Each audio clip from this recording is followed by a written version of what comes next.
So hello everyone, so good to see you both of you. Hello. इससे अच्छा new year surprise नहीं हो सकता आप लोगों के फैंस के लिए। न्यू ईयर धमाका आप लोग लेके आ रहे हो एक नए शो के साथ, पिरामिड।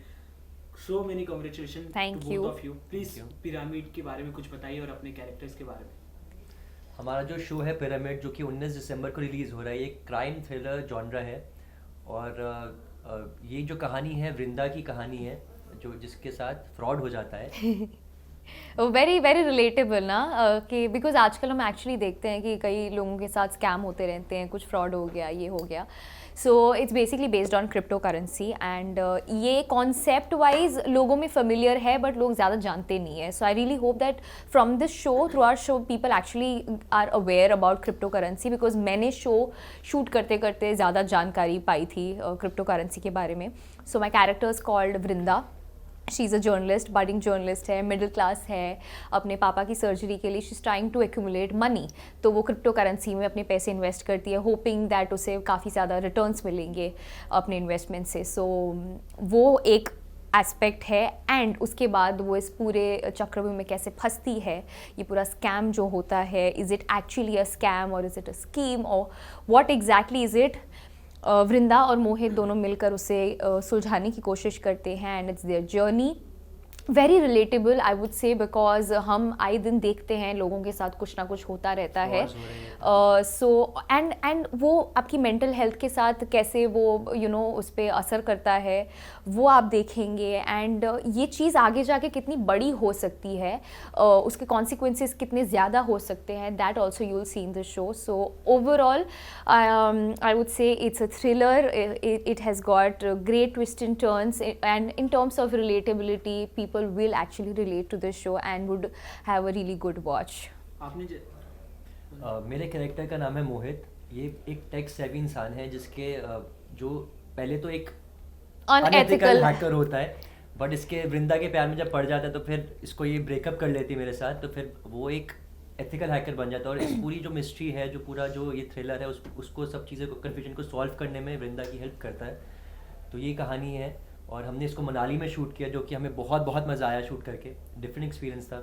मेरी एक्चुअली दो ही चीज़ें मुझे बहुत पसंद है, एक ट्रैवलिंग एंड शूटिंग। तो जब ये चीज़ें कंबाइन हो जाती है तो आए तो लव इट। तो हिल स्टेशन था मनाली, जो कि मेरा वन ऑफ द फेवरेट्स पहले से ही था। तो वहाँ पर जब शूटिंग करने का मौका मिला तो बहुत बहुत अच्छा है, बहुत मेमोरीज भी बनी और बहुत मज़ा भी आया। और या आई थिंक पार्ट 2 भी अब वैसी कोई जगह पे शूट हो, अगर hit हो जाए ये शो तो मज़ा आ जाए। बिल्कुल, आपने जर्नलिस्ट प्ले किया एज अ जी। जर्नलिस्ट, ढेर सारे सवाल मेरे मन में आ रहे हैं। वाओ। उसमें- मैं, अच्छा आप ध्यान रखें, इसने अभी बस शुरुआत ही की है, ठीक है ये। So what is your point of view for the journalist? Both of entertainment journalist and politics journalist.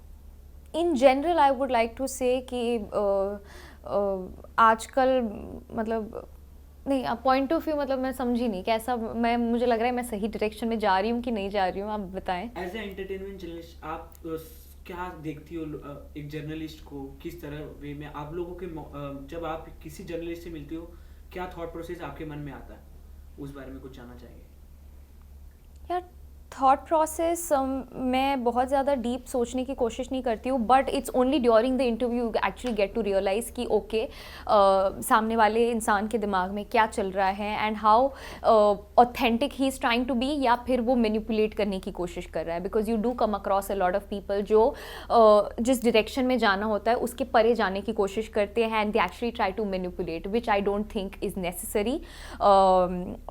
हाँ, उनके लिए नेसेसरी हो सकता है, बट मुझे लगता है कि ऑथेंटिसिटी की बात आए और अगर एथिक्स की बात आए, then that shouldn't be the case. And in general I would say मैं ऐसी इंसान हूँ जो एथिक्स और इन सारी चीज़ों में बहुत मानती है। So considering the nature of your job, yes I agree कि ये सारी चीज़ें आपको लगता है कि ज़रूरी है, बट मुझे लगता है एथिक्स को नहीं भूलना चाहिए, beat entertainment journalist, beat any form of journalist. So मेरे दिमाग में फिलहाल तो इतना ही आ रहा जैसे है. कई कई लोग कंट्रोवर्सीज क्रिएट करने की कोशिश करते हैं, Exactly. कई लोग फैक्ट्स बताने की कोशिश करते हैं, तो दो तरह के journalist He's actually put it in a right तो way. अगर आप सही तरीके से फैक्ट्स बता रहे हैं तो आई थिंक जनता तक सही चीज़ पहुंचेगी, और वो बहुत ज़रूरी है क्योंकि सब कुछ आजकल मीडिया के हाथ में है, किसी को बनाना किसी को बिगाड़ना इट्स Absolutely, absolutely. बहुत बहुत बड़ा रोल प्ले करते हैं आई थिंक आजकल की दुनिया में जर्नलिस्ट. तो आपको कुछ प्रिपेयर करना पड़ा इन चीज़ों के लिए, अपने कैरेक्टर को प्ले करने के लिए पहले से? Sorry. ऑनेस्टली नहीं, बिकॉज मेरा जो किरदार भी है उसने अभी अभी नया शुरुआत किया है, and my character actually didn't need to be a proper journalist. हाँ, वो शुरुआत कर रही है, she is an intern, she is trying, उसके बहुत सारे सपने हैं, ख्वाब हैं. सो वो एक गर्ल नेक्स्ट डोर है जिसके बहुत सारे एस्पिरेशंस है, she is working in an office. तो वो एक है, and again she is trying to make two ends meet. ये आप दोनों से जानना चाहेंगे, एक स्कैम जो पिछले 2 सालों में काफ़ी ज़्यादा पाया गया है, इन लोगों को फ्रॉड कॉल आते हैं, पैसे मांगने आते हैं कि पहले से अकाउंट नंबर Right. है, आपके अकाउंट में कुछ बैलेंस दिख रहा है मेरा, कैन यू शेयर, वापस कर जी, सकते हो क्या? जी. तो ये स्कैम आप लोगों ने रियल में कहीं देखा है, आपने कहीं सुना है? आई थिंक इस पे बहुत सारी फिल्में भी बन चुकी है, और हमें यार हर रोज़ ही मैसेजेस आते हैं, मेल्स भी आती हैं, और आजकल लोगों के तो मतलब फेसबुक अकाउंट्स अभी तो बहुत बढ़ गया है सरप्राइजिंगली. तो मतलब ये पूरा एक इनका एक गैंग बन चुका है, फिशिंग कहते हैं इसको.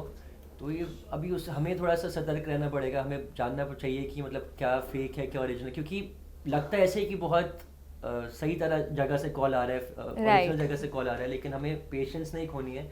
सोच समझ के अगर कहीं पे हम OTP दे रहे हैं तो सोच समझ के देना है कि यार सही जगह पे जा रहे हैं कि नहीं, और पैनिक नहीं करना अगर आपको ऐसे कॉल आ रहे हैं, क्योंकि बहुत लोग पैनिक करके गड़बड़ कर देते हैं. ट्रू.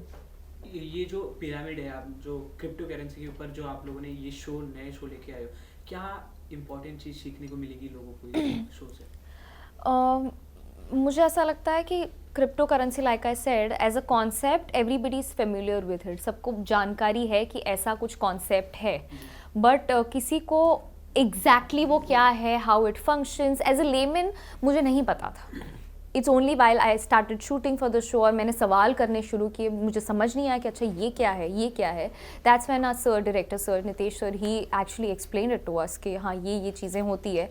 तो एक तो मुझे ये सीखने को मिली कि ये रिलायबल कितना है, इज़ इट ट्रस्टेड और नॉट ट्रस्टेड. एंड क्योंकि इसमें बहुत ज़्यादा हाई रिस्क फैक्टर है, दैट इज़ द रीज़न यहाँ पे, and again it's very volatile, तो that is the reason India में it's not even legal. Correct. अभी भी बहुत सारे डिबेट्स चलते रहते हैं इसके ऊपर कि ये रिलायबल है कि नहीं है. तो मुझे तो बहुत डर लगता है भाई इससे. आई थिंक पैसे जो है अपने सोच समझ के इन्वेस्ट करना चाहिए. एकदम से इसमें पैसे ऊपर भी जा सकते हैं, लेकिन फिर नीचे भी हो सकते हैं, नुकसान भी हो सकता है. तो पैसे इन्वेस्ट करने के आई डोंट थिंक कि, मुझे ऐसा लगता है पर्सनली कि जो थोड़े रिलायबल चीज़ें हैं, जैसे कि SIP हो गया आजकल, म्यूचुअल फंड्स हो गए, वहाँ पे इन्वेस्ट करना बेटर है. धीरे धीरे पैसे बढ़ेंगे, लेकिन डाउनफॉल एकदम से ज़्यादा नहीं आ जाएगा, क्योंकि इसके अंदर तो बहुत ही वॉलेटाइल मार्केट है क्रिप्टो करेंसी में. और and it's not even physical money, everything is going to be online. सब कुछ डिजिटल होने वाला है. आपके पास एक डिजिटल डायरी होने वाली है जिसके अंदर सारी बंद हो जाए सब कुछ, तो सब पैसे उड़ जाएंगे. हाँ, कल को दिखे ना नेक्स्ट डे कि वो कुछ ऐसा है भी coin. So I mean it's obvious very high risk factor. तो आप सोचिए, आप समझिए और फिर इन्वेस्ट कीजिए. हमारा शो देखिए, उससे आपको समझ में आई नो ट्रू. क्योंकि कुछ इनके साथ बुरा होता है इस शो के अंदर, तो ये नहीं करना चाहिए. हमें तो यही लेसन मिल रहा है शो करने के बाद. इसलिए मैंने पूछा वो क्या लेसन है जो लोग और ज़्यादा एक्साइटेड होते हैं शो देखने के लिए. और भाई जैसे आपने पोस्ट किया इंस्टाग्राम पे कि you can't wait to see watching the film show, तो आपको कुछ यूनिक रिस्पॉन्सेज मिला जब आपने बताया, ये सरप्राइज दिया अपने फैंस को? ऑब्वियसली क्रिसमस पर हमारा शो आ रहा है, फैंस बहुत एक्साइटेड है, क्योंकि अब जैसे कि मैं टीवी नहीं कर रहा हूँ, वेब शोज़ और फिल्म्स कर रहा हूँ, तो बहुत टाइम के बाद कोई प्रोजेक्ट आता है. तो मेरा आई थिंक 3-4 महीने बाद कोई नया प्रोजेक्ट आ रहा है, तो फैंस बहुत एक्साइटेड हो गए हैं. और मुझे भी एक्साइटमेंट हो रही है कि कुछ नया बड़ा प्रोजेक्ट आ रहा है, रिलीज़ होने वाला है. तो even I am looking forward to watch it properly, क्योंकि मैंने भी पूरा नहीं देखा है. एडिटिंग में हमने थोड़ा बहुत जब डबिंग करते तब देखा था, लेकिन अब एक फ्लो में पूरा 6 एपिसोड देखने को मिलेंगे, तो मैं खुद ही बहुत एक्साइटेड हूँ. तो फैंस भी आई एम श्योर जब देखेंगे तो उनको भी मज़ा ही आएगा. बिल्कुल, ये एक नया कॉन्सेप्ट है, और नया इन द सेंस एक नए तरीके से आप लोग ये शो लेके आ रहे हो, जिससे लोगों को कुछ सीखने को भी मिले और सस्पेंस ये सब देखे, एंटरटेनमेंट तो हो गई. अपने स्क्रिप्ट कैसे आप लोग सिलेक्ट करते हो, क्योंकि इतना सारा काम करने के बाद, इतना प्यार लोगों से पाने के बाद, लोगों की एक्सेप्टेशन वही रहती है आप लोगों से कि आगे भी ये अगर मेरे जैसे कि इंस्पिरेशन आपने खुद बोला कि एक यूनिक कॉन्सेप्ट है, तो जी। अगर कुछ यूनिक कॉन्सेप्ट हो या फिर कुछ यूनिक कैरेक्टर हो, जैसे कि मेरा डिफरेंट है इस बारी, मैंने कभी ऐसे हैकर, कभी टेक सेवी प्ले नहीं किया था, तो ऐसा कुछ डिफरेंट चीज़ आती तो बहुत मन करता है ऐसा कुछ डिफरेंट ट्राई करने का, क्योंकि सीखने को बहुत कुछ मिलता है और अपने आप को प्रिपेयर उस तरह से कर सकते हैं जैसे आपने पहले नहीं किया है। तो या मुझे लगता है 2-3 चीज़ें बहुत इंपॉर्टेंट होती है। एक स्टोरी, आपको स्टोरी कितनी ज़्यादा अच्छी लग रही है, कितनी इंटरेस्टिंग लग रही है एज एन एक्टर, जब आप पहली बार उसके बारे में आप सुनते हैं कॉन्सेप्ट सिनॉप्सिस। बी, आपका कैरेक्टर, वो कितना आपको इंटरेस्ट करता है। आई मीन वो अनसेड है, वो बिल्कुल जाहिर सी बात है, आप एज एन एक्टर आप सोचेंगे उस बारे में कि आई एम नॉट सेइंग कि हाँ मेरे किरदार के अराउंड ही सारी चीज़ें होनी चाहिए, but it has to have some sort of importance and some sort of impact on the story. तीसरा लोग, मुझे लगता है कि ये भी मैं ध्यान में रखती हूँ कि आप किन लोगों के साथ कोलैबोरेट कर रहे हो, because at the end it's a collaboration between so many different people. सारे क्रिएटिव माइंड्स एक साथ आ रहे हैं, काम कर रहे हैं, एक्टर्स, टेक्नीशियंस, प्लेटफॉर्म्स, सो ये भी बहुत इम्पॉर्टेंट होता है मेरे लिए। तो अगर मुझे लगता है कि सारी चीज़ें कहीं पे लैंड कर रही है, then I would want to associate with projects. Television पे काम करने के बाद डेली शो पे रोज स्क्रिप्ट वही रोज वो अलग अलग चीज़ें और अलग अलग दिन परफॉर्म करना, पर जब आप कोई फिल्म करते हो, जब OTT पे आप काम करते हो, एक प्रॉपर स्क्रिप्ट आपको पहले से मिल जाती है, फिर आप उसी पे लगातार काम करना स्टार्ट करते हो, वो कितना ज़्यादा इंटरेस्टिंग हो जाता है। ऑब्वियसली अगर आपको किसी चीज़ के लिए भी टाइम दिया जाता है तो ऑब्वियसली आप अच्छे से ज़्यादा प्रिपेयर कर सकते हो और अच्छे से डिलीवर कर सकते हो। एज एन एक्टर ऑल्सो आपको बहुत सारी चीज़ें, फैक्टर्स आप देख कर उसमें आप, जैसे अगर हैकर का मुझे रोल मिला तो मैं वो उस पर स्टडी कर सकता हूँ कि एक हैकर कैसा डील करे, कैसे बात करेगा, या फिर कैसा वो कंप्यूटर के साथ कैसा उसका मतलब कैसा वो दिखेगा, वो कैसे हैकर के एक जो कैरेक्टर में आप जा सकते हो, ज़्यादा टाइम मिलता है। टीवी में थोड़ा सा ऑन द स्पॉट स्क्रिप्ट मिलती है, आपको फटाफट करना पड़ता है, जबकि मुझे लगता है ज़्यादा डिफिकल्ट भी है कई बार, मुझे लगता है, क्योंकि ऑन द स्पॉट 10 स्क्रिप्ट्स आपको पेजेस याद करने पड़ते हैं। वही है कि आपके पास उस डिटेलिंग में जाने का मौका नहीं मिलता है, टाइम नहीं मिलता है। मौका तो मिल जाएगा बट आपको वो टाइम नहीं मिल पाता है उन डिटेल्स पे काम करने का।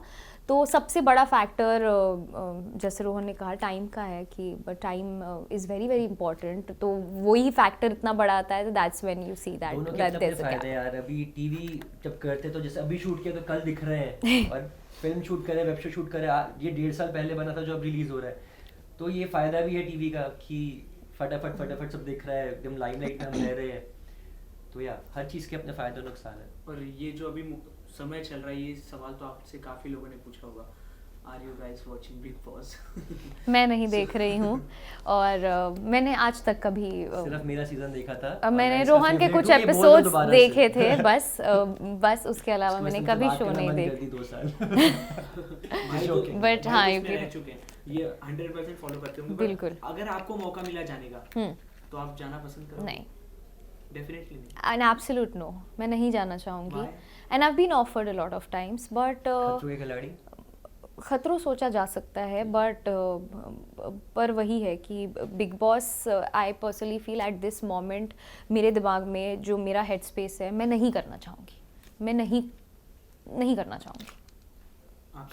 आप ही बताइए। मुझे तो बहुत मज़ा आ रहा है इस सीज़न में देखने का, और मेरा फेवरेट जो है अभी अविनाश चल रहा है। विवियन और अविनाश दोनों बहुत अच्छा कर रहे हैं, इवन करण भी अच्छा कर रहा है, लेकिन आई थिंक अविनाश को ज़्यादा समझ में है गेम और वो स्टार्टिंग से उसका एक वो आगे ही ऊपर ही बढ़ रहा है। तो विवियन बीच में थोड़ा सा स्लो हो गया था, करण भी पहले स्लो थे फिर बढ़ा, बट काफ़ी कंसिस्टेंट है अविनाश, तो वो मेरा फेवरेट है अभी। आई थिंक वो जीत सकता है शो। पर कहीं ना कहीं जो ग्रुप डिवाइड कर देते हैं और विवियन को जैसे कलर्स फेस बोल के ज़्यादा प्रायोरिटी दी जाती है, ये कहीं ना कहीं सही लगता है आपको? अब सही गलत तो मुझे नहीं पता है लेकिन हाँ वो ऐसा उनके फेवरेट्स होते हैं चैनल के, और क्योंकि जो एक्चुअली चैनल का फेवरेट तुम थे? मैं दूसरे चैनल से आया था ना। हाँ। वैसा नहीं था, बट मैंने अपनी मेहनत करी और मैं टॉप 5 में पहुंचा। नाइस। बट मेरा कहने का ये मतलब है कि फेवरेट्स तो जो टीआरपी ला रहे हैं वो उनके फेवरेट्स रहेंगे। अगर उनके नाम पे, विवियन के नाम पे टीआरपी मिल रही है तो वो उनको ज़्यादा ऑब्वियसली ऊपर करेंगे, और विच इज़ फेयर ऑल्सो यार, इतना 500 करोड़ का शो है, जो उनको दिखाना है क्रिएटिवली वो करेंगे, वो इतना महंगा शो बन रहा है तो अपने हिसाब से थोड़ा तो करेंगे। किसी विनर देखना चाहिए? विवियन और विनाश में से एक को। Lastly, any message to our lovely fans? Guys, our show Pyramid is releasing on the 19th of December. It has already released by the time you watch this interview. So please go watch our show on Hungama OTT and अपने honest feedback दीजिए, reviews दीजिए, मेरे Instagram पे जाके, रोहन के Instagram पे जाके comments कीजिए. We would love to read all of your comments. बोलो अपने फैमिली के साथ देखो, क्योंकि फैमिली शो है ये, तो ज़रूर देखिएगा। और क्रिसमस जैसे टाइम पर ये रिलीज़ हो रहा है तो और एक फेस्टिव हॉलीडे सीजन है, आप अपने वीकेंड पे दोस्तों के साथ, फैमिली के साथ देख सकते हैं। Please go watch it and thank you so much. Thank you Thank you so much. Thank you. Hello. Hello, कैसे हो आप? All good. हेलो जी। हाँ जी।